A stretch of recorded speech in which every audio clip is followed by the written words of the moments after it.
في سؤال كده شبه الفلسفه، ليه اول ما يحصل زلزال القطط تهرب، الكلاب تعوى، الحمام يطير، والانسان يفضل قاعد مكانه ويقول يا جدعان الارض بتتهز ولا انا اللي جعان؟ وكأن الحيوانات بتاخد اشعار بوش نوتيفيكيشن واحنا الشبكه عندنا واقعه. لحد النهارده العلماء بيحاولوا يفهموا ازاي الحيوانات بتسبقنا دايما. احنا عندنا مخ، عندنا اجهزه، عندنا رادارات، بس في لحظه الزلزال تلاقي الكلب سبق ناس عندها دكتوراه.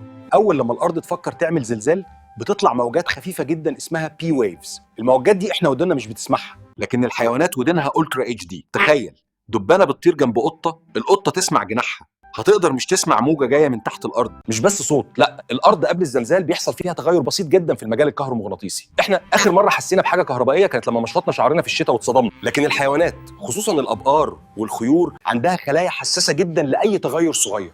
في دراسه في ايطاليا على 6 مزارع، الحيوانات بدات تتحرك قبل الزلزال ب 20 ساعه. احنا قبل الزلزال ب 20 ساعه بنسال هنتعشى ايه؟ قبل الزلازل الصخور بتتشقق، والشقوق دي بتطلع غازات وروائح بسيطه جدا احنا ما نشمهاش، بس الكلب لو صاحبك اكل توم يشمها قبل ما يفتح بقه. حتى السمك والطيور، السمك بيحس بالضغط اللي بيتغير تحت المياه، والطيور فجاه تلاقيها سابت المكان ورحلت، وكأن عندهم جروب واتساب بيقول يلا نمشي قبل ما الارض تعمل الحركه دي. الحيوانات مش عارفه، هي بس بتسمع وتشوف وتشم وتحس بحاجات احنا ما عندناش سنسور ليها. فلو قطك جري فجاه اوعى تقول شاف جن، ده يمكن شاف الموجه اللي جايه قبلنا بوقت محترم.